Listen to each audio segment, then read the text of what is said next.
All right, everyone, welcome back. We are diving deep today, and let me tell you, this one is a doozy. Yeah, buckle up for this one. So, JD Vance's speech at the Munich Security Conference, right? It sent shockwaves. People are buzzing, and we're going to break it all down. Lots to unpack. Absolutely. We've got this fantastic article here, pasted text. It Yep. lays everything out. We're going to pull out the really juicy beats. What really matters from all this talk, get to the heart of it all.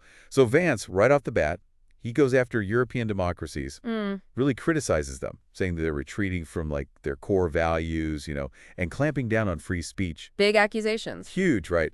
But he doesn't stop there. He gets specific. He brings up things like migration policies, Oh, yeah. religious freedom, that sort of thing. Which, thinking back to some of our other deep dives, Totally. this really echoes those trends we've been seeing, the rise of populism, the anxieties around those issues. It's all connected, isn't it? Oh, absolutely. And Vance seems to be tapping into that same energy, that same sentiment. Yeah.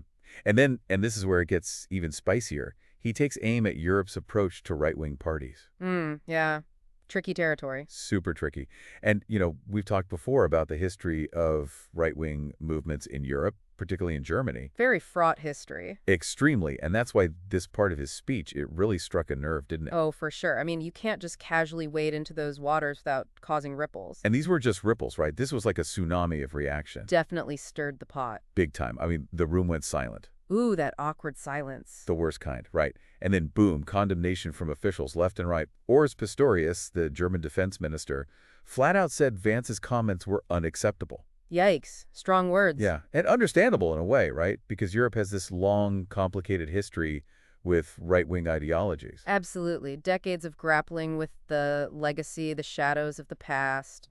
Exactly. So for Vance to just waltz in and say what he said, it was bound to ignite some serious friction. No doubt about it. And then, as if that wasn't enough, he pivots to Ukraine. Ah, yes, the elephant in the room. Right. And he starts echoing some Trump-era talking points. Interesting. Like the need for a settlement, meaning a negotiated end to the war. Okay. And then he says Europe needs to step up and take on a bigger defense burden. Which feeds directly into that ongoing debate about NATO and burden sharing. You've been following this super closely. What do you think?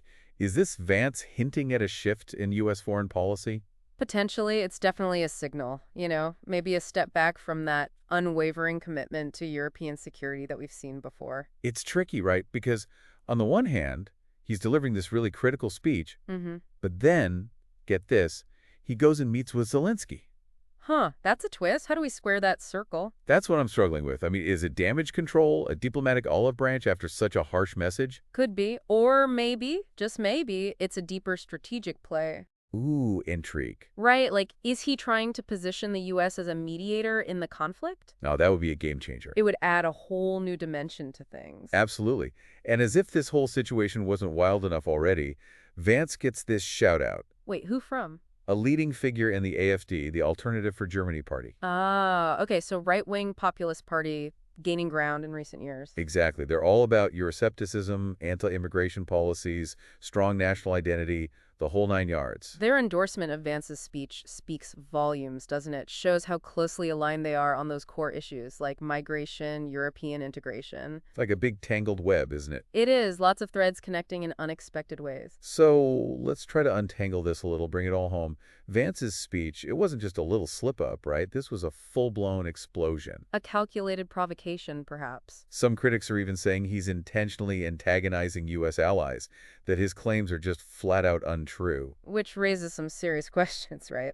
For sure. And when we zoom out, look at the bigger picture, this could have lasting consequences. Oh, absolutely. U.S.-European relations could feel the ripple effects of this for years to come. Especially when it comes to global security threats, like the war in Ukraine, or future challenges we haven't even anticipated yet. Collaboration, alliances, it all gets thrown into question after something like this. So much to think about. This wasn't just a quick trip to Munich.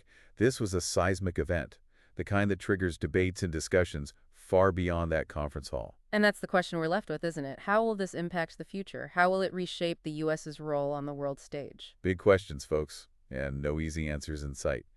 That's it for our deep dive today. Thanks for joining us. Until next time.